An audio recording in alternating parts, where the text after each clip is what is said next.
Ladies and gentlemen, good day and welcome to the Servotech Power Systems Limited Q4 and FY24 earnings conference call hosted by Vinstra Securities Limited. As a reminder, all participant lines will be in the listen-only mode, and there will be an opportunity for you to ask questions after the presentation concludes. Should you need assistance during the conference call, please signal an operator by pressing star and then 0 on your touch-tone telephone. Please note that this conference is being recorded. The company is today represented by Mr. Raman Bhatia, Founder and Managing Director, and Mr. Vipin Kaushik, Finance Controller. I would now like to hand over the call to the Managing Director of the company, Mr. Raman Bhatia, for his opening remarks. Thank you, and over to you, sir. Thank you, ma'am. Good morning, everyone. Thank you for joining us today for this conference call. We welcome you all to our Q4 and annual earnings calls 2024. Servotech Power Systems, established in 2004, is a leading manufacturer of power electronics products. We specialize in innovative and high-quality solar products and EV chargers, actively contributing to the transformation of the sustainability and renewable energy landscape. We are pleased to announce significant order wins from major oil marketing companies like BPCL, HPCL, and IOCL, totaling over more than 5,000 DC chargers and more than 2,600 AC chargers. These orders underscore the growing demand for our EV charging solutions and our strong market position. We are committed to building our global brand through strategic collaboration with prominent players in the EV space. Our extensive network of over 5,600 deployed charging stations nationwide reflects our influence in the market, which has been deployed by oil marketing companies and so many OEMs which we have sold in white label. Additionally, our newly established subsidiaries dedicated to manufacturing key EV charging components at our state-of-the-art facility in Haryana aligns with India's vision of Atmanirbhar Bharat for energy solution, green energy solution.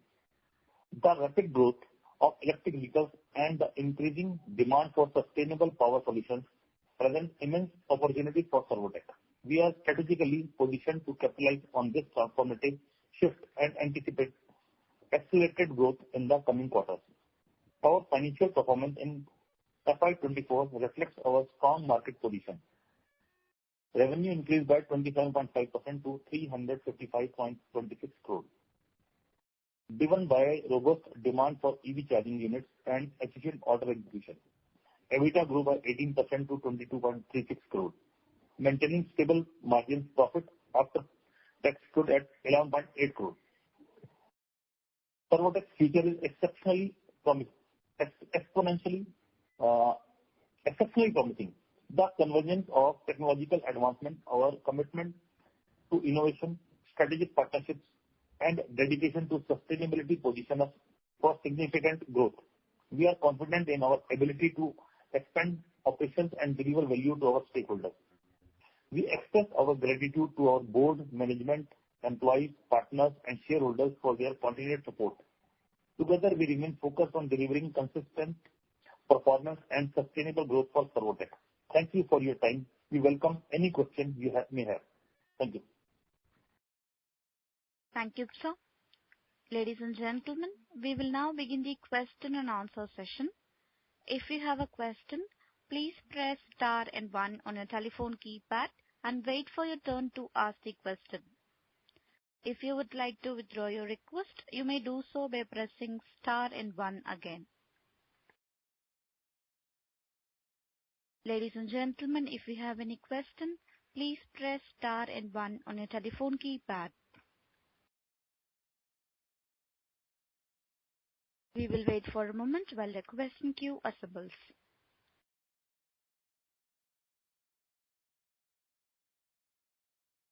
First question comes from Bala Murali Krishna J from Oman Investment Advisors. Please go ahead. Hi, good morning. I Good want morning. to know what is the current capacity. I think it's available in the investor position, but last year, how many AC or DC charges we have delivered, and this year, how many charges we are planning from the new facility, and entire consolidation base, how many we are planning to deliver? We are having the orders in hand is around 5,000 chargers, and AC chargers is around 3,000 chargers. And we are planning to supply around 12,000 chargers in this year. And our production capacity support this. Okay. And any specific reason for this drop in the margins in the last quarter? I did not understand. Can you tell me again? Last quarter margins are dropped. Last 3-4 quarters from Q1 onwards, so the margins are slightly dropped. The earlier in Q1 we have 8% around EBITDA margin, and now we have around 4%. Because we are. So any specific reason? Because we are. Yeah. Your question is very valid in terms of numbers, but we are trying to grow very fast. So we have to do so many things simultaneously. Like we are setting up new plants, we are setting up new team. So many expenses which we have to bear during these quarters, but they did not start giving us a revenue. You understand? Because we are not planning to reach at the next level of 350 or 60 crore. Now we are planning for how to reach 500 crore or then 1,000 crore and then 1,500 crore. According to that, we have to plan our machinery, our plant, our manpower, our team. So we have to bear the cost of that ना. तो वो accumulate हो रहा है, वो इसमें दिख रहा है, जिसकी वजह से आपको थोड़ा सा profit dip होता नजर आ रहा है. But technically it is not a dip. It is a expansion mode. Agreed, sir. And it is margins. So now okay, we are at initial stage and we are at 7%, 8% margin. But over a long run, maybe 5-6 years down the line, how would you see this margins panning out? What could be the sustainable range? If we stop our revenue at this stage, that means we don't grow the revenue, right? And then we can increase the margins. But if we want to grow the revenue in a same pace and simultaneously we want to grow our capacity and everything, then margin will not increase very much. But yes, in an absolute terms, it will increase very, very big. Okay, understood. That's all one side. Thank you. Thank you. Thank you. Next question comes from Agastya Dev from CAO Capital. Please go ahead. Hello, am I audible? Yes, Yes, sir. Okay, good morning. Thank you very much, Bhatia ji, for giving me the opportunity. Bhatia ji, last quarter mein, you had already said that there would be some slowdown in Q4 because of various government regulations, and also you were in the process of setting up the new facilities and you are making plans for future growth. So जो future growth वाला plan और आपके हाथ में जो चीजें थी वो तो आपने describe कर दिया कि capacity और addition और team addition हो गया है. बट जो गवर्नमेंट रेगुलेशन साइड में था कि उसकी वजह से थोड़ा सा डिलीवरी में स्लो डाउन हुआ था, वो आपने कहा था कि क्लैरिटी आएगी अप्रैल में. तो आपको उसकी क्या क्लैरिटी आई है और Q1 कैसा दिख रहा है? क्लैरिटी आ गई है उस एंगल से वो क्लैरिटी जी वो क्लैरिटी आ चुकी है. उस क्लैरिटी में जो पहली डेडलाइन है वो है 2 जून 2024, राइट? यानी कि 2024 से पहले कुछ कंपोनेंट ऐसे हैं जो फुल्ली इंटीग्राइज करना है, जिसमें हम ऑलरेडी काम कर रहे हैं. इसकी वजह से अगर आप देखेंगे तो Q1 के अंदर भी हम बहुत बड़ी लीड नहीं लेंगे, लेकिन यस वो लीड इतनी अच्छी जरूर होगी कि शेयर होल्डर को बहुत अच्छा लगेगा, right? That means share holder will feel happy, but probably as a management और एज अ डिसीजन ओनर और as a managing director I will not be happy, because बहुत सारी चीजें हैं जो अभी भी स्पीड अप नहीं हो पा रही है, क्योंकि बहुत सारी चीजें इंडिजिनाइज करनी पड़ रही है, राइट? क्योंकि जो प्रोडक्शन प्लानिंग है, जो नया प्लांट है, वो सब भी 30 जून तक कंप्लीट हो पाएगा, correct? But still we are happy to share with all of you that before 30th of June we are able to supply more than 25% of the total order value. जो हमने order लिए हैं उसका 25% से ज्यादा हम डिलीवर कर पाएंगे बिफोर विद इन Q1। अच्छा अच्छा सर, थोड़ा सा इसमें आप डिटेल में जा सकते हैं? जी जी सर। सर इसमें थोड़ा सा डिटेल में जा सकते हैं कि गवर्नमेंट जो कह रही है कि कंपोनेंट्स इंडिजिनाइज करने हैं, और आपने एक डेडलाइन बताई 2 जून की, तो एक तो इसमें बची हुई डेडलाइंस क्या क्या हैं और कैसे टाइप के कंपोनेंट्स हैं जो हमको इंडिजिनाइज करने पड़ रहे हैं? अगर हम बात करें तो आप मोटा मोटा समझ लीजिए, इलेक्ट्रिक व्हीकल चार्जर को बनाने में जितने भी कंपोनेंट लगते हैं उसमें 2 मेजर पार्ट हैं। ठीक है, जैसे हम अपने बॉडी में भी देखते हैं तो एक ब्रेन है और एक हार्ट है, राइट जी। जो सबसे ज्यादा कंपोनेंट, सबसे इम्पोर्टेंट पार्ट माना जाता है हमारी बॉडी का। इसके अलावा बहुत सारी एरिया है, लंग है, किडनी है। टेक्निकल डिटेल में जा सकते हैं, I mean engineer, I understand. मैं बिल्कुल जा रहा हूँ, बिल्कुल जा रहा हूँ। इसी तरीके से मैं इसलिए लेमन भाषा में बात करने की कोशिश कर रहा हूँ, क्योंकि आप थोड़ी सी टेक्निकलिटीज में बात अगर मुझसे कर रहे हैं तो मुझे ऐसा मानना है कि 500,000 लोग और भी सुन रहे हैं, तो मैं कोशिश ये कर रहा हूँ कि मैं और भी लोगों को सेटिस्फाई कर पाऊँ। तो हो सकता है मेरी बात थोड़ी आपको लंबी लगे, बट मैं कोशिश कर रहा हूँ अपनी बात को। जी सर, जी सर। इसी तरीके से जो हम चार्जर की बात करते हैं तो चार्जर में एक हार्ट होता है जिसको हम कहते हैं पावर मॉड्यूल, जो पावर पंप करता है किसी भी गाड़ी में, और दूसरा होता है ब्रेन जिसको हम कहते हैं कंट्रोल यूनिट। कंट्रोल यूनिट का एक सेट होता है जिससे डिस्प्ले है, एक इंटरनल सर्किट है, बहुत सारे, एक कंप्यूटर होता है कंप्लीट अंदर जो मोबाइल ऐप से भी बात करता है, सर्वर से भी बात करता है, गाड़ी से भी बात करता है, राइट, सारा कम्युनिकेशन करता है, बस कमांड देता है अलग अलग। तो ये जो कंप्लीट सेट ऑफ ब्रेन है इसको card set, control card set कहा जाता है, करेक्ट। और दूसरा जो है वो हार्ट है जो पंप करता है। इसके अलावा बाकी की सारी चीजें हैं और गन है, हाउसिंग है, ये सब तो हो गया है। ये 2 पार्ट जो रह गए हैं इसके ऊपर गवर्नमेंट की डेडलाइन है। पहले की डेडलाइन है वो है जून 2024, यानी कि जून 2024 के बाद आप इसको इम्पोर्ट नहीं कर सकते। पावर मॉड्यूल को सर या कंट्रोल यूनिट को? अच्छा, कंट्रोल यूनिट को। तो कंट्रोल यूनिट में जितने भी सेट हैं वो आपको इंडिया में बनाने पड़ेंगे। तो हम लोग वहां पहुंच चुके हैं कि हम जून में ये सब कुछ इंडियनाइज होगा 100%। अच्छा, ठीक है सर, ठीक है। जब बात रह जाता है दूसरा, वो है पावर मॉड्यूल। पावर मॉड्यूल की डेडलाइन है 2 दिसंबर 2024। तो मोस्ट प्रोबेबली अक्टूबर से पहले वो भी इंडियनाइज हो जाएगा इंडिया में। उसको भी एसटीडी में हमने इंडियनाइज कर दिया है, बट 100% उसको सीसीडी करके हम इंडिया में कर लेंगे। Okay, great sir, great. ये बहुत क्लैरिटी देता है सर। सर इसके बाद आप कुछ और ऐसे गवर्नमेंट रेगुलेशन आ सकते हैं जिसकी वजह से इंडस्ट्री को थोड़ा सा डिस्ट्रक्शन हो, या ये हो गया सर अभी आपके हिसाब से? नहीं सर, देखो मार्केट बहुत डायनेमिक है, क्वांटिटी बहुत बड़ी है, ठीक है, रिक्वायरमेंट बहुत ह्यूज है। हजारों करोड़ की बात भी नहीं कर रहा, तो हो सकता है लाख करोड़ तक जाती हो ये क्वांटिटी अगर हम कैलकुलेट करें।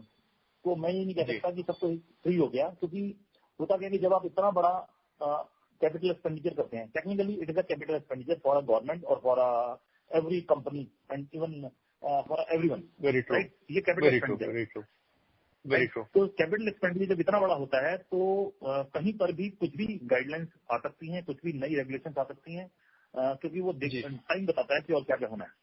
सिर्फ आपको विजिलेंट रहना है और तैयार रहना है कि जो भी ऐसा आता है आप उसको कितनी जल्दी अडॉप्ट कर सकते हैं और कितनी तेजी से आप अपने आप को उसके तरीके से बदलाव कर सकते हैं। That is very important. तो मैं ये नहीं कह सकता कि ये सब कुछ हो गया, अभी भी बहुत कुछ हो सकता है, बट हम उसके लिए पूरी तरह से तैयार हैं, विजिलेंट है। ठीक है सर, ग्रेट सर। सर मेरे कुछ और क्वेश्चन हैं लेकिन मैं क्यू में वापस जाता हूँ और दूसरे जब पूछ लेंगे तब I will come back sir. Thank you very much sir, all the best. Thank you. Thank you. Next question comes from Aditya Bagaria from Sri Shankar Timber. Please go ahead. Hi, good morning, sir. Good morning. Sir, so how much आपकी आवाज नहीं आ रही है in the coming year compared to the previous years? I'm sorry to interrupt you, sir. Could you please speak a bit louder? Okay. Hi, sir. How much growth can we expect this year compared to the previous year? नहीं, मैं नहीं सुन पा रहा हूँ, sorry. Hello sir, आवाज आ रही है क्या? अभी आ रही है, बताएं। Sir, I was asking कि how much growth can we expect this year compared to the previous years, and आपकी जो प्लानिंग लग रही है सर, बहुत बड़ी प्लानिंग लग रही है क्या? Like, are we planning to go into selling the component part also later on? Sir हमारी प्लानिंग हमारे हिसाब से वाकई बहुत बड़ी है, लेकिन जितनी बड़ी अपॉर्चुनिटी है उसके हिसाब से शायद हम बहुत बड़ा नहीं सोच पा रहे हैं, हमें ऐसा लगता है। लेकिन जहां हम आज खड़े हैं वहां से हम we are planning more than 10 times in next 3-4 years, that is our planning, right. उसके हिसाब से 100% बैकवर्ड इंटीग्रेशन पे काम चल रहा है और हमें ऐसा लगता है कि हम उसको जरूर अचीव कर लेंगे। हमारे पास अगर हम बात करें तो आज से 2 साल पहले we were having a factory area around 50,000 square feet, and this year and maximum till next year we would reach up to 200,000 square meter area। तो बहुत सारी जगह हमने ली हैं और काफी सारी जगह हमारे पास है जिसके ऊपर नई फैक्ट्री स्टार्ट हो रही है। तो 2 लाख स्क्वायर फीट के आसपास जगह हो जाएगी वहां तक फॉर द प्रोडक्शन। एंड कुछ बड़े एग्रीमेंट भी होने जा रहे हैं प्रोडक्शन और टेक्निकलिटीज में which will support us. Okay, so I got your answer. Thank you so much for your time. Thank you. Thank you. Next question comes from Amit Kumar, an individual investor. Please go ahead. Hi sir, thank you for giving opportunity. Sir हमने diesel AC chargers Q4 में कितने बनाए और FY24 में FY23 में? Sir FY24 की जब हम बात करते हैं तो वो भी स्टार्ट हुआ है, 1 ही महीना हुआ है। मैंने आपको बोला कि दोबारा से मैं आपको बता रहा हूँ कि हम लोग फर्स्ट क्वार्टर में टारगेट कर रहे हैं कि लगभग हम 1500 से 2000 चार्जर सप्लाई कर सकें, इसकी कोशिश कर रहे हैं और हमें लगता है कि हम कर लेंगे, राइट। इसमें कुछ पार्ट हमने मार्च में भी एग्जीक्यूट किया है, बहुत थोड़ा सा, तो सब मिला के हम लगभग 20 से 25% टारगेट कर रहे हैं कि हम एग्जीक्यूट कर देंगे। और अगर आप बात करें तो हमारा जो टोटल चार्जेस हैं जो हम अब तक डिलीवर कर चुके हैं, that is more than 5600 charges till 31 March 2024। Thank you sir. But for this financial year FY24 में कितने बनाए हमने, कितने डिलीवर किए हमने? 24 में तो अभी 1 ही महीना हुआ है ना सर।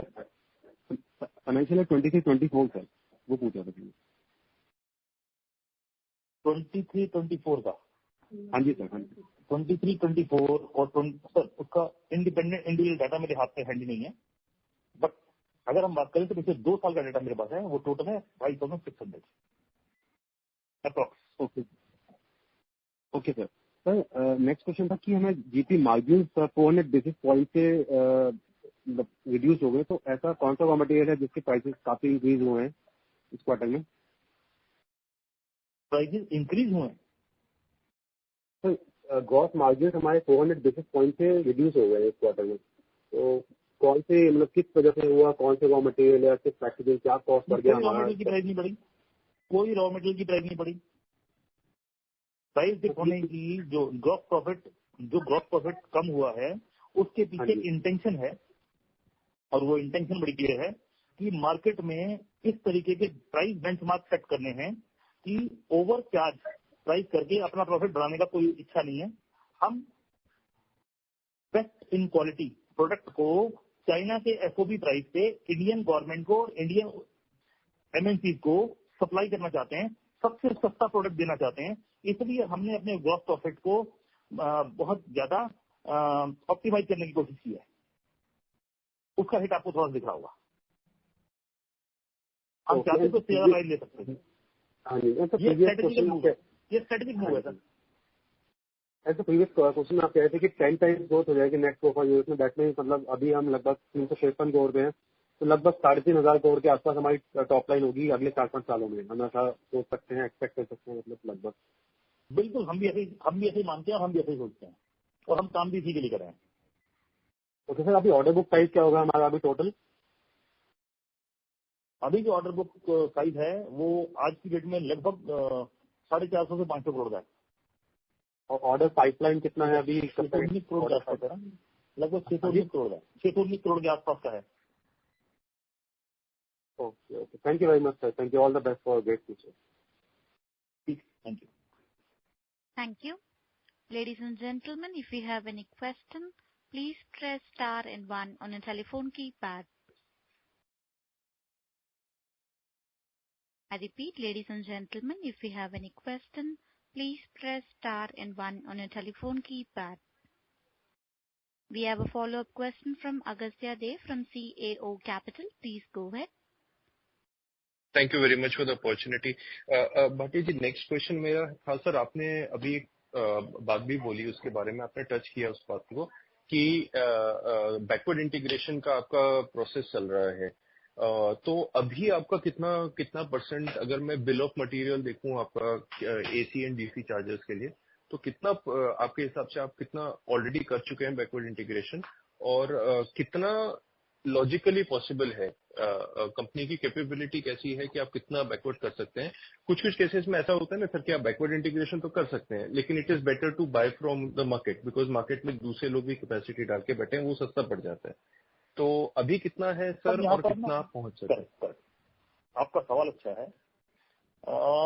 बैकवर्ड इंटीग्रेशन की भी ना दो अलग अलग तरीके हैं सर। एक बैकवर्ड इंटीग्रेशन है कि आप सब कुछ अपने घर में या अपनी फैक्ट्री के अंदर बनाना चाहते हैं, that is the backward integration, right? जी जी। और दूसरा तरीका होता है कि आप बैकवर्ड इंटीग्रेशन करके मेक इन इंडिया करना चाहते हैं। जी। तो हमारा टारगेट मेक इन इंडिया करने का है, इन हाउस करने का नहीं है 100%। अच्छा। क्योंकि अगर आप सब कुछ अंदर करेंगे तो आप अपनी जगह बिल्कुल ठीक है कि उसमें हम लॉस भी कर सकते हैं, और हर चीज की आपके पास कैपेबिलिटी और क्वालिफिकेशन नहीं होती। तो इसलिए हम क्या कर रहे हैं, हम कॉम्प्लीमेंट करने की कोशिश कर रहे हैं अपने सराउंडिंग्स में अच्छे मैन्युफैक्चरर्स के साथ, सो दैट वो चीजें इंडियनाइज हो जाए और हम ये कह पाए कि ये प्रोडक्ट मेक इन इंडिया है, हिंदुस्तान में बनता है, जैसा चाइना भी करता है। तो चाइना में हर मैन्युफैक्चरर सब कुछ नहीं बनाता, लेकिन वो सब कुछ चाइना में बनाता है। ऐसे ही हम सब कुछ इंडिया में बनाना चाहते हैं और इंडिया का ही प्रोडक्ट देना चाहते हैं। तो अगर हम बात करें कि कितना परसेंट मेक इन इंडिया हो चुके हैं, तो हम मेक इन इंडिया लगभग 62-63% हो चुके हैं, और हम more than 90% make in India हो जाएंगे दिसंबर से पहले पहले। अच्छा अच्छा सर, इसकी वजह से मार्जिन में कितना, अच्छा मार्जिन का तो आप कवर कर चुके हैं, आपके क्राइटेरिया दूसरे हैं। सर दूसरा क्वेश्चन मेरा था मार्जिन मेरा बड़ा क्लियर है। मेरी मैनेजमेंट की जो थॉट प्रोसेस है बहुत क्लियर है। अगर आप जर्नी को देखें तो हम लोग जहाँ से शुरू हुए थे, शायद ये पता नहीं रेलिवेंट है या नहीं है, लेकिन मैं इसलिए बोलना चाहता हूँ क्योंकि बहुत सारे जो इन्वेस्टर्स हैं जो शायद कॉल को सुन रहे होंगे, वो नहीं जानते सर्वोटेक को, वो नहीं जानते हैं रमन भाटिया को बहुत ज्यादा, या मैनेजमेंट को, राइट? मैं आपको सिर्फ ये बताना चाहता हूँ कि सर्वोटेक 2004 में शुरू हुई थी और सर्वोटेक आईपीएल आई थी 2017 में, करेक्ट जी? लेकिन शायद आपको ये नहीं पता होगा कि सर्वोटेक ने पहला ईसोप अपनी कंपनी का 2006 में दिया था।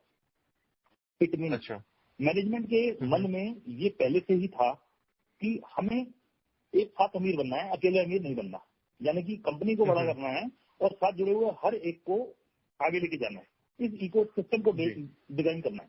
तो जब हम इकोसिस्टम की बात करते हैं तो इकोसिस्टम का मतलब जो हम मानते हैं वो ये मानते हैं कि हम जो भी काम करेंगे उस काम को करने में पहली बात आती है कि हम अपने कस्टमर को जो भी प्रोडक्ट देंगे उसको ये कभी भी वैल्यू टू मनी नहीं देंगे, हम वैल्यू फॉर मनी नहीं देंगे, हम उसको more than value for money देंगे, यानी कि उसको कंफर्ट, उसको अच्छा प्रोडक्ट और एक फील आए कि मैंने एक बेस्ट प्रोडक्ट चुना है। That is number 1।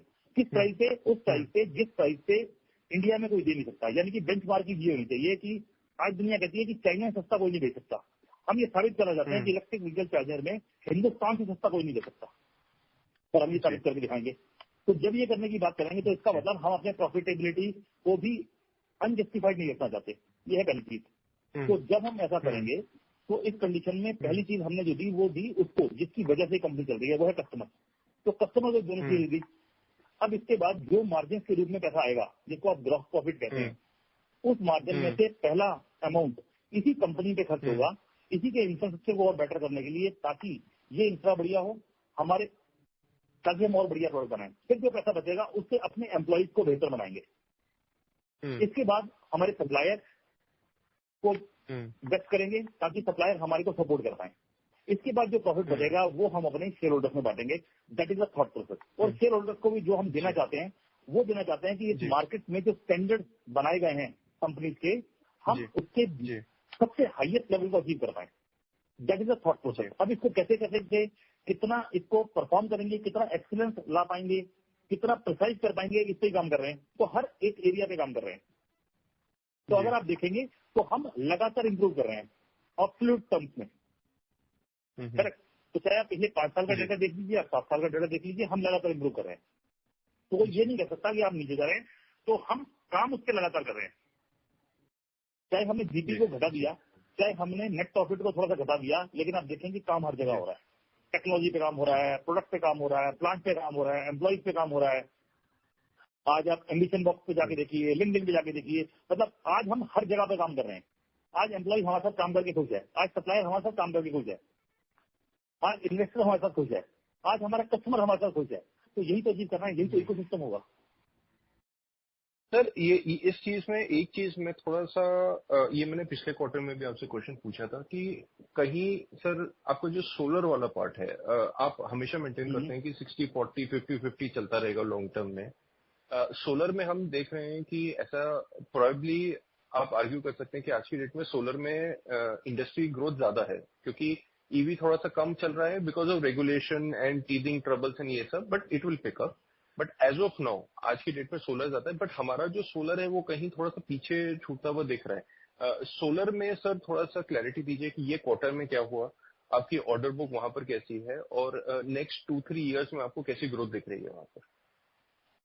सर आपको भी पता है कि सोलर मार्केट पे बहुत ज्यादा एम्फेसाइज है और सोलर के अंदर बहुत तेजी है, राइट। जब भी किसी भी इंडस्ट्री में बहुत तेजी आती है तो वहां पर प्रोडक्ट हमेशा कॉमोडिटी मार्केट बन जाता है। आप कुछ भी देख लीजिए, जब वो कॉमोडिटी मार्केट बन जाता है तो उसके अंदर प्रॉफिटेबिलिटी जब नहीं रहती तो आप कॉम्प्रोमाइज करना शुरू करते हैं। और जब आप कॉम्प्रोमाइज करते हैं तो यहाँ तो आप कस्टमर के साथ कॉम्प्रोमाइज करते हैं, या आप प्रोडक्ट के साथ कॉम्प्रोमाइज करते हैं, या सर्विस के साथ कॉम्प्रोमाइज करते हैं, राइट। जिसका जो हमारी फिलोसफी से बाहर है। दैट्स वाई हम उसके ऊपर बहुत सीरियसली कुछ काम कर रहे हैं। कुछ ऐसे कंपोनेंट और ऐसे प्रोडक्ट्स पे काम कर रहे हैं जिसका जो आपको बहुत जल्दी दिखेगा, most probably end of this first quarter और in second quarter start you will feel कि काफी कुछ बदलाव दिखेगा आपको। तो नए प्रोडक्ट लॉन्च करने जा रहे हैं बहुत जल्दी। तो इस मार्केट में भी बहुत बड़ा कुछ टर्न अराउंड होगा जो आपको देखने को मिलेगा। अच्छा, तो सर आप अभी भी मेंटेन करते हैं कि लॉन्ग टर्म आप दोनों बिजनेस रफली सेम लेवल पे रखेंगे, 50-50 या 60-40 रहेगा, उससे ज्यादा नहीं होगा। एक और चीज है सर, ये एक बड़ी ना जो स्थिति है वो बड़ी अजीब है। उसकी वजह यह है कि फॉर एग्जाम्पल मैं कहता हूँ कि आज एग्जाम्पल मान लीजिए कंपनी की 1000 करोड़ टर्नओवर है और मैं कहता हूँ 60-40 की रेशियो मेंटेन कर देता हूँ, फॉर एग्जाम्पल 600-400, ठीक है। अब अगले साल कंपनी की टर्नओवर है 2000 करोड़, करेक्ट। अब वो 2000 करोड़ में जो बिजनेस अपॉर्चुनिटीज हैं वो ईवी से आ गई मान लीजिए, राइट, ज्यादा। नहीं, वो मैं समझा सर, वो वाला बात में नहीं, दोनों मैं समझा अपने साइज पे भी ग्रो कर जाएंगी तो भी आप 60-40 मेंटेन नहीं कर पाएंगे, वो बदल भी सकती है। जी तो नहीं सर, मैं उस हिसाब से हाँ, तो वो मैं उससे कमिटमेंट नहीं ले सकता, बट यस हम सीरियस हैं, हम उससे शिद्दत से काम कर रहे हैं। सर मैं नंबर की बात नहीं कर रहा था, 60-40 मेरा मतलब ये था कि आपका ध्यान और आपके एफर्ट, लाइक मैनेजमेंट का टाइम एंड एफर्ट, आप दोनों बिजनेस पे कंटिन्यूसली अभी भी ये मेंटेन करें कि दोनों पे लगभग अगर अपॉर्चुनिटी रहेगी तो दोनों साथ में ग्रो करेंगे। लेकिन ऐसा नहीं है कि अभी आप नहीं, फिर आपको ये समझना पड़ेगा दोनों पे मेरा कोई ध्यान नहीं है। मैं दोनों को अगर ध्यान दूंगा तो फंस जाऊंगा। उस ध्यान देने के लिए यहाँ पर बहुत सारे की मैनेजरियल पोजीशन हैं, हर वर्टिकल का एक हेड है, उसके अपने टारगेट हैं, उसकी अपनी चीजें हैं जिसको उसने आगे लेके बढ़ना है। अगर वो जस्टिफाई नहीं कर रहा तो उसको जो सपोर्ट चाहिए वो मैनेजमेंट देती है, और अगर वो जस्टिफाई नहीं करता तो वो बदल दिया जाएगा। बट अगर आप कहेंगे कि माइंडसेट या थॉट वो बिल्कुल क्लियर है कि वो वाकई इसको मेंटेन करके चलना है 60-40 को, ये जरूर है। और इसके लिए किसी भी तरीके की एफर्ट या ग्रोथ अरेंज करना वो करेंगे। जी, यही मेरा क्वेश्चन था सर। जी यही मेरा question sir. Thank you very much sir, all the best sir. Thank you sir, thank you. Thank you. We have a follow-up question from Bala Murali Krishna from Oman Investment Advisors. Please go ahead. Yeah, thanks for the opportunity again. So somewhere I have read that the new plant will be capacity of 6 lakhs each per year. Is it right, sir, this figure? 6 lakhs, हाँ? Yeah, it is including of AC charges and DC charges both. Because AC charges requirement is huge and its volumes are very big. You are correct. We And are working on to how achieve these figures. okay. And how will be the percentage-based breakup, sir? I think DC charges are most, because of power rating, these are costlier than AC charges. So how will be that percentage in the production capacity? How much percent will be AC and how much percent will be DC? 80% के आसपास होगा sir आपका AC charges, because AC charges will sell with each and every car. We are working with many automobile companies, and most probably very soon we will get approved as a vendor for this AC charger, which will come with the car and with the wall box charger. So quantities will be huge very soon. And there is another one charger, that is a Ola charger, which is a onboard charger, that also will get included in these chargers. Okay. That means we will be a OEM manufacturer for all these big automobile companies soon. Then quantity will be very big. Okay.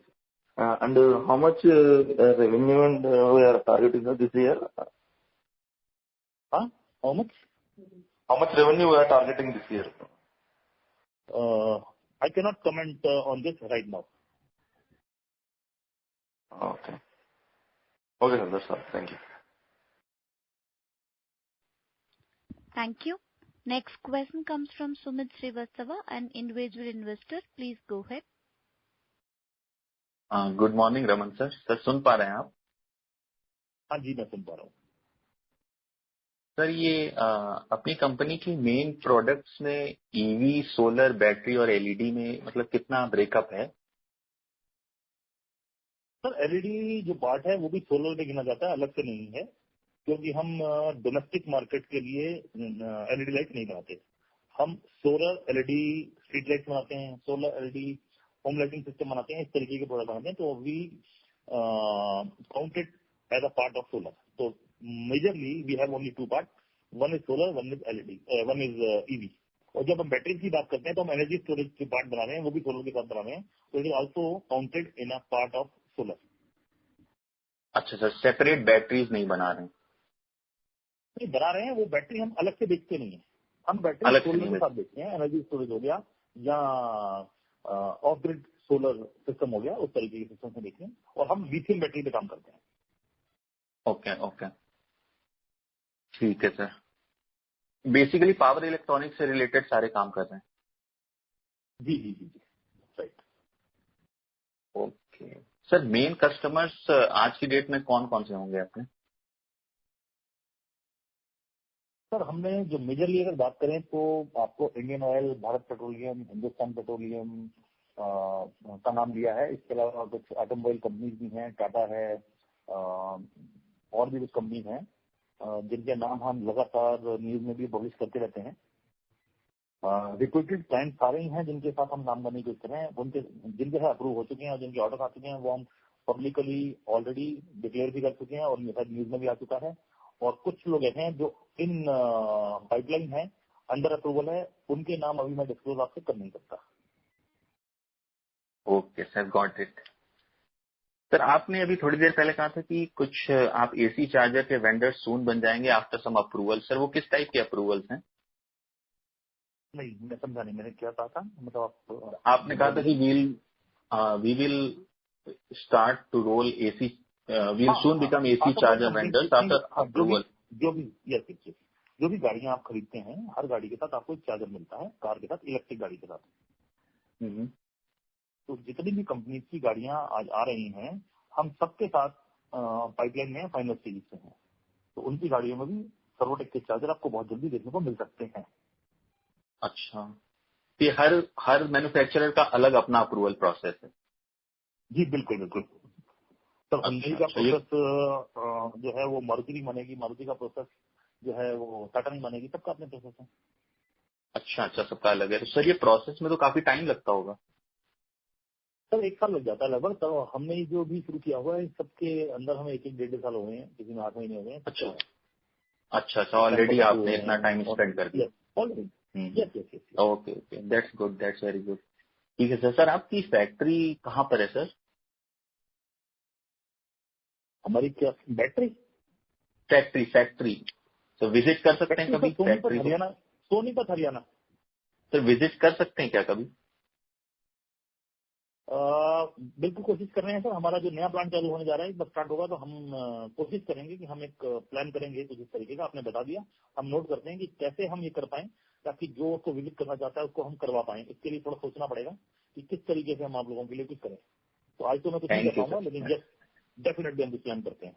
आपने एक अच्छा point दिया मुझे सोचने के लिए। Okay sir, very best of sir. और अगर फिर भी इसे लगा तो हम एक और काम कर सकते हैं, जो मुझे लगता है अभी आपसे बात करते करते लगता है, वो ये है कि हम इसका एक लेटेस्ट वीडियो भी बना के अपलोड करेंगे यूट्यूब पे। That will be very helpful. So that is बहुत आसान। Yes sir, very helpful. Thank you sir, thank you very much. Thank you. Thank you. We have a follow-up question from Aditya Bagaria from Sri Shankar Timbers. Please go ahead. Hi, sir.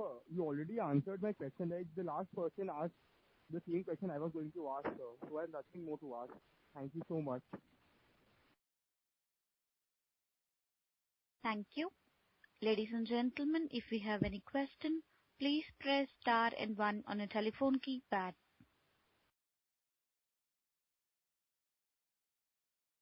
Next question comes from Naman Parmar from Niveshaay Investment. Please go ahead. Yeah, thank you for the opportunity. So I joined the late very. So I just wanted to know what is the capacity currently for the solar AC/DC chargers. Sir electric vehicle charger की current जो capacity है वो लगभग 12,000 unit per year की है, और AC charger की जो कैपेसिटी है वो लगभग 30,000 यूनिट पर ईयर की है। और करंटली अपन कितने कैपेसिटी यूटिलाइजेशन पे चल रहे हैं? हमारा टारगेट है सर कि हम करंटली इस कैपेसिटी को फुल्ली यूटिलाइज कर लें इस साल में, और साइमल्टेनियसली दूसरी फैक्ट्री भी स्टार्ट हो चुकी है बननी। तो फेजेस हैं, सब साथ साथ होता जा रहा है। जो दूसरी फैक्ट्री बन रही है वो कंप्लीट जब तक होगी, वो इसको जब तक सपोर्ट करेगी तब तक फैक्ट्री का जो थर्ड फेज है वो भी स्टार्ट हो जाएगा बनना। एक और फेज है वो भी स्टार्ट हो जाएगा बनना। तो ये सब फेजेस हैं जिसको हमने टुकड़ों में तोड़ दिया सो दैट साथ साथ काम होता चला जाए। क्योंकि कैपेसिटी आपको एक दिन में चाहिए नहीं, या तो मैं कैपेसिटी बिल्ड करने में बैठ जाऊं तो कहूँ 3 साल बाद में बनाना शुरू करूंगा। तो हमने क्या किया, इसको फेज में डाल दिया। राइट, तो साथ साथ बनता जा रहा, साथ साथ हमारी कैपेसिटी बढ़ती जा रही है, साथ साथ हम ऑर्डर बढ़ाते जा रहे हैं। That is the way. तो हम लगभग 2027 तक अपनी कैपेसिटी हर साल बढ़ाते जाएंगे, जैसे जैसे हमारी प्रोडक्शन, जैसे जैसे हमारी रिक्वायरमेंट बढ़ती जाएगी। ओके। और जो अभी अपन नया जो प्लान डाल रहे हैं उस पर मतलब वो क्या चीज के लिए डाल रहे हैं, मतलब और वो मतलब कब रैंप अप? चार्जर के लिए डाल रहे हैं सर। अच्छा। और अपना कोई मतलब कॉम्पिटिटर जो होगा परफेक्ट, जो आपको कॉम्पीट कर रहा होगा ये पर्टिकुलर ईवी चार्जर के अंदर, सोलर प्रोडक्ट्स के अंदर, वो कोई नाम बता सकते हो? जी सर, मुझे कोई कंप्यूटर लगता नहीं है, इसलिए मैं किसी का क्या नाम लूं। और फिर भी जो मानते हैं कि वो हमारे कंप्यूटर है उसके बारे में गूगल आपको बढ़िया जानता होगा।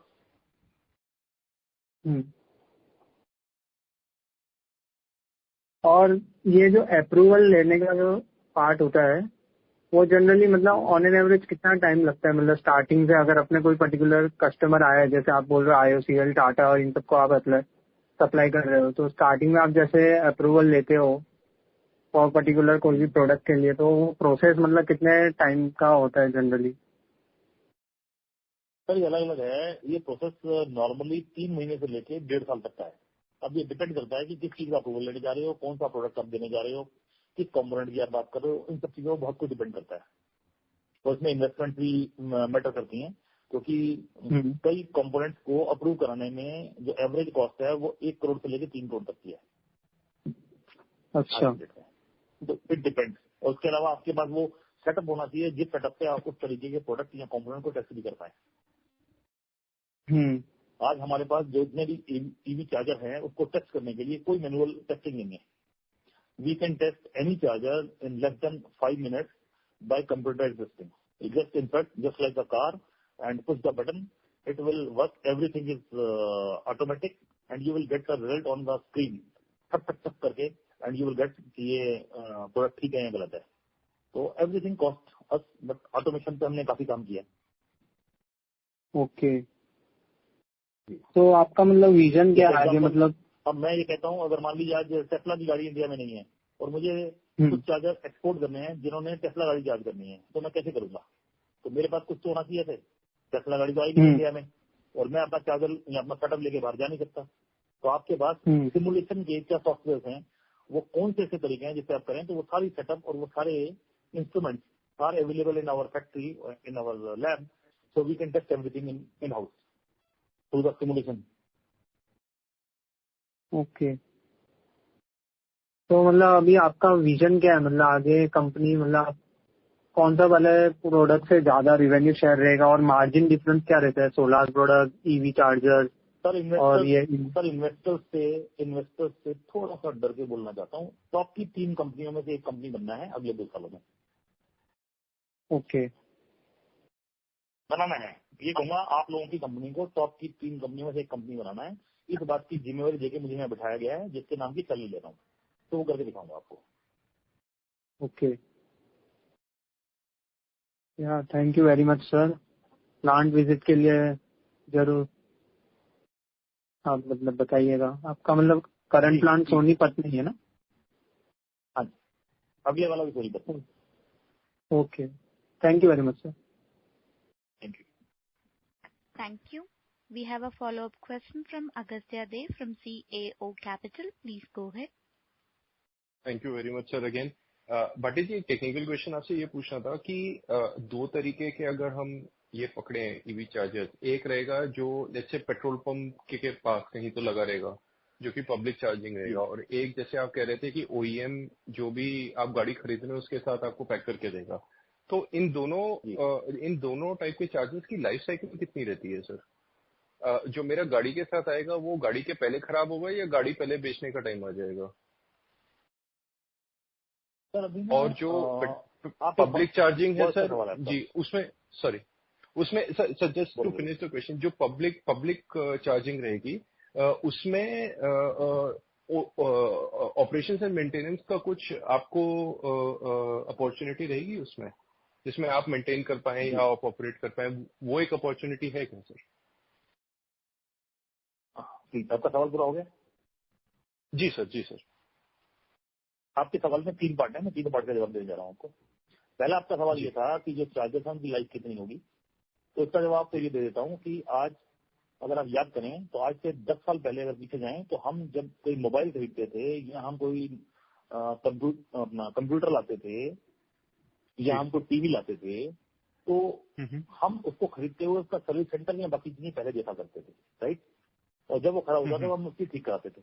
अगर हम सोचने की तरह आज आप याद करें तो मैं ब्रॉडली ये देखता हूँ कि मोबाइल या टीवी खराब होने की वजह से नहीं बदले जाते, वो मॉडल ऑब्सोलीट हो जाता है. हमारा मन करता है कि हम एक नया मॉडल ले लें, इसलिए हम बदलते हैं जी.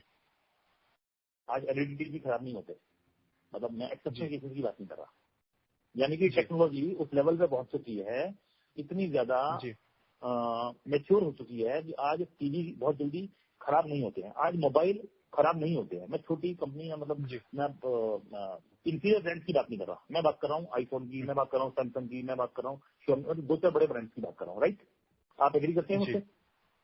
जी बिल्कुल सर. तो इसी तरीके से जो चार्जर आज बनाए जा रहे हैं वो ये सोच के बनाए जा रहे हैं कि अगले 10 साल तक भी इन चार्जर को बदलना ना पड़े. अच्छा. और जब 10 साल की मैं बात कर रहा हूँ तो मेरा ये मानना है कि अगले 5 साल या 7 साल के अंदर टेक्नोलॉजी ऑब्सोलीट हो जाएगी. आपको नई टेक्नोलॉजी और नई बहुत सारे फीचर्स के साथ बहुत सारी चीजें नई देखने को मिलेंगी, तो आप कहेंगे ऐसे बदल देता हूँ. तो इस थॉट के साथ प्रोडक्ट बनाने की कोशिश कर रहे हैं हम.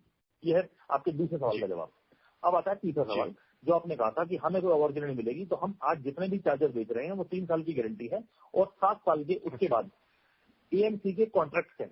अगर उन कॉन्ट्रैक्ट की टोटलिंग कर लूँ, सिर्फ उन कॉन्ट्रैक्ट की टोटलिंग कर लूँ पिछले 3 सालों में और जो अगले 1 साल में माल बेचेंगे, तो मुझे ऐसा लगता है कि सर्वोटेक कंपनी को अपने ब्रेक इवन पर लाने के लिए एएमसी के रेवेन्यू से ही वो ब्रेक इवन पे आ जाएगी. दैट मीन्स वही मुझे एवरी लगता है। रेवेन्यू, जी हाँ, जी margin will be a net profit, could be. जी जी ये बहुत बड़ी बात है, जी बशर्ते हम जी अच्छा प्रोडक्ट दे पाए तो, जिस पर हम काम कर रहे हैं। जी जी जी जी। और सर आप क्या ऑपरेट करेंगे सर चार्जिंग स्टेशंस को, या वो डायरेक्टली अब बीपीसीएल ऑर्डर कर रही है आपसे तो बीपीसीएल ही चलाएगी चार्जिंग स्टेशंस? सर अगर आपको पता हो, अगर तो मैं फिर भी नहीं भी है तो मैं आपको दोबारा बता दूं, हमारी एक और सब्सिडरी है जिसका नाम है सर्वोटेक ईवी इंफ्रा। वो जी इंफ्रा ऑलरेडी अपने चार्जर पॉइंट बनाने को उसने शुरू कर दिए हैं, और बहुत जल्दी आपसे जी हम लोग शेयर करेंगे कि कितने चार्जिंग पॉइंट्स लगा दिए गए हैं और क्या क्या काम उसमें हो चुका है। जी दैट यू विल जी। Get notice soon. सर उसमें मुझे क्लैरिटी है, मैंने आपका आर्टिकल ऑफ एसोसिएशन और एमओए दोनों देखा था, उसमें तो मुझे मालूम है कि जो सब्सिडरी में चार्जर जो उसके थ्रू आएंगे वो आप ही ऑपरेट करेंगे, वो तो आप ही के हैं, ओनर मॉडल है वो। बट इसमें सर, इसमें जब एक बार आप बीपीसीएल को आपने बेचा और बीपीसीएल ने इंस्टॉल कर दिया अपने पेट्रोल पंप पे, तो एक तो ओएमसी वाला एलिमेंट आपने बताया, बट उसके अलावा आपका कुछ रहेगा सर कि आप ऑपरेट कर रहे हैं और नहीं, हमारा जो कुछ नहीं है, चार्जिंग, हमने उनको, अच्छा वो फिर वी आर बीपीसीएल सेलिंग का इन है, ठीक कैपेक्स है मॉडल, हमने बेचा और पैसे जी लिए। जी। अच्छा, परफेक्ट परफेक्ट परफेक्ट, ठीक है, perfect sir, perfect. Thank you very much sir, I am done for the day sir, मेरे सारे क्वेश्चंस के आपने आंसर बहुत अच्छे तरीके से दे दिए sir. Thank all you the sir, best sir, thank you. Thank you. Thank you. Next question comes from Vijay Bakrat, an individual investor. Please go ahead. Bhatia ji नमस्कार। पहले तो मैं आपको कांग्रेचुलेट करना चाहूंगा कि आप बहुत ही अच्छे विजन के साथ सर्वोटेक को आगे ले जा रहे हैं। जैसा आपने बताया कि अभी मार्जिन का जो डिप है वो दो तरह से एक्सप्लेन किया आपने। एक तो आपने बताया कि आपने स्ट्रेटेजिक मूव के अंतर्गत अपने मार्जिन को शायद कम किया है, और दूसरा एडिशनल जो एक्सपेंशन के जो आपके प्लान्स हैं उसकी वजह से भी इम्पैक्ट आया है। क्या आप फ्यूचर में आने वाले 2-3 साल में कोई ऐसी आप गाइडेंस दे सकते हैं कि लगभग मार्जिन जो है वो किस रेंज में रहने वाले हैं? क्योंकि ग्रोथ तो बड़ा क्लियर दिख रहा है कि बहुत अच्छी ग्रोथ आने वाली है टॉप लाइन में, लेकिन कॉम्पिटिटिव जो लैंडस्केप है उसके अंतर्गत कुछ मार्जिन की गाइडेंस दे पाएंगे आने वाले 2-3 साल के लिए कि किस रेंज में? मैं बहुत बढ़िया फाइनेंस का आदमी तो नहीं हूँ, क्योंकि मैं फाइनेंशियल आदमी नहीं हूँ, लेकिन जितना मैं समझ पाता हूँ कि एक इन्वेस्टर जैसे दिखता है, मैं वैसे ही देखने की कोशिश करता हूँ कि इन्वेस्टर दिखता है कि उसको अर्निंग पर शेयर क्या रहा है, प्राइस टू इक्विटी रेशियो क्या है। जब मैं एक इन्वेस्टर पॉइंट ऑफ व्यू से देखता हूँ, क्योंकि मैं भी तो एक इन्वेस्टर हूँ ना, मैं 2 रोल निभा रहा हूँ यहाँ पर, बल्कि 3 रोल निभा रहा हूँ। एक मैं मैनेजिंग डायरेक्टर हूँ जिसका काम है यहाँ काम करना, दूसरा मैं विजनर भी हूँ जिसका काम है एक विजन के साथ इस कंपनी को आगे लेके जाना, तीसरा मैं शेयर होल्डर भी हूँ। यानी कि अगर मैं बात करूं तो मैं इस कंपनी में सबसे बड़ा इन्वेस्टर भी हूं, तो मेरा भी स्वास्थ्य भी जुड़ा हुआ है। क्या पैसे तो मेरे ही बढ़ने चाहिए, मैं भी ऐसा सोचता हूँ, और क्यों ना सोचूं, सभी जब सोचते हैं तो एज अ इन्वेस्टर जब मैं देखता हूं तो मुझे दिखता है कि मार्केट में मेरा प्राइस टू अर्निंग रेशियो बहुत ज्यादा नहीं होना चाहिए। दैट मीन मैं इंडस्ट्री स्टैंडर्ड पे ऑपरेट करूं, दैट इज नंबर 1। नंबर 2, जब मैं बात करूं कि ईपीएस तो अर्निंग पर शेयर बढ़िया मिल पाए मेरे इन्वेस्टर को। तीसरी बात, मेरे इन्वेस्टर को रेगुलर डिविडेंड मिल पाए, उसको शेयर में बोनस मिल पाए। अगर ये सब चीजें इंडस्ट्री स्टैंडर्ड से बेहतर कंपनी दे पा रही है और उस लेवल को मेंटेन कर पा रहे हैं किसी भी मार्जिन और प्रॉफिट परसेंटेज पे, तो I think we are good enough. That is my thought process, right. Extraordinary कोशिशें करके हम किसी न किसी चीज से अगर कॉम्प्रोमाइज करेंगे तो गड़बड़ है, क्योंकि हम अभी एक्सपेंशन मोड में हैं। हम अभी ये नहीं कह सकते कि हम बहुत बड़ी कंपनी है सर। हम पेनी स्टॉक से स्मॉल कैप वाली कंपनी बने हैं, इससे मीडियम कैप में जाना है, फिर लार्ज कैप में जाना है। अगर उस दिशा में जाना है तो बहुत सारे काम करने की जरूरत है। बहुत सारे काम करने पे जब हम आएंगे तो बहुत सारे कॉम्पिटिशन हैं, बहुत सारे चीजें हैं जिन पे काम करना है। तो हम एक तरह से तलवार की धार पे हैं जिसमें थोड़े से भी गलत डिसीजन नुकसान और फायदे करा सकते हैं। तो हम बड़े प्रिसाइज होकर काम करने की कोशिश कर रहे हैं। इस वजह से मार्जिन तो अगर आप एब्सोल्यूट टर्म्स में देखेंगे तो आपको मल्टीपल होते दिखेंगे, मल्टीफोल्ड, जिससे हम काम कर रहे हैं, जो मुझे लगता है वो जरूर होगा। जैसे जैसे रेवेन्यू बढ़ेगा वैसे वैसे वो मल्टीफोल्ड होंगे, करेक्ट। बट अगर आप टर्म्स में परसेंटेज में देखेंगे तो वो बहुत बेहतर मैं इसलिए नहीं देख पा रहा हूँ क्योंकि जो प्लान है वो मैं ही देख पा रहा हूँ कि अगले 5 साल में जहाँ पहुंचना है उसके लिए काम करने बहुत ज्यादा जरूरी है। हम हर महीने कोई ना कोई नया काम कर बैठते हैं। कभी हम एक नई फैक्ट्री प्लांट की जगह ले लेते हैं, फिर हम उसको बनाना शुरू कर देते हैं, फिर हम उसके अंदर कुछ नई मशीनरी इंपोर्ट कर लेते हैं। अब आप देखें तो लास्ट 2 सालों के अंदर अगर मैं पैट की बातें करूं तो हमने लगभग 22 करोड़ कमाया, जबकि हमने करीब करीब 60 या 70 करोड़ इन्वेस्ट कर दिया फैक्ट्री में। तो आप ये देखें कि इन सब के जो प्रेशर्स हैं उन सबको मैनेज कर रहे हैं। इस सब को लेके मैं इन्वेस्टर को हम एक बढ़िया रिस्क दे पाए, एक बढ़िया प्रॉफिट दे पाए, डिविडेंड दे पाए और उनको ये फील करा पाए कि कंपनी एक ठीक दिशा में जा रही है, राइट। तो ये बड़ी सारी चीजें मैनेज करनी पड़ रही हैं। तो एब्सोल्यूट टर्म में आपको बहुत मजा आएगा देखने के लिए। पी रेशो में, ईपीएस रेशो में आपको चीजें बहुत इंप्रूव होती दिखेंगी, जो अभी भी हो रही हैं, और बेहतर लगेंगी और बहुत बहुत बेहतर दिखेंगी। ये मैं ऐसा फील करता हूँ और उस पर काम भी कर रहा हूँ, right. But in term of percentage मैं अभी बहुत ज्यादा नहीं कह पाऊंगा, शायद उस पर कुछ ऊपर नीचे हो सकता है, लेकिन उसका इम्पैक्ट बॉटम लाइन पे और टॉप लाइन पे नहीं आएगा, ये मैं जरूर आपको इंश्योर करूंगा। जी जी जी, आपकी बहुत प्रोफेशनल अप्रोच के लिए आपको बहुत कॉन्ग्रेचुलेशन, और बहुत सिंसियरली आप जो है वो एड्रेस करते हैं क्वेश्चंस को और इश्यूज को, तो good luck.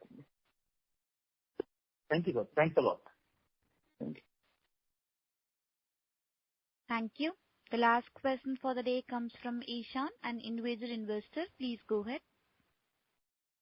Hello, sir. Thank you so much for giving this opportunity and for answering all the questions so clearly. I had one question. What was the thinking behind acquiring a team in the Bengal Premier League? If it was purely for marketing reasons, why didn't we buy ads, things like that? I just want to understand what was the thinking behind that. Sir मैं ना एक बात का I can answer you in Hindi. Is it okay ना for you?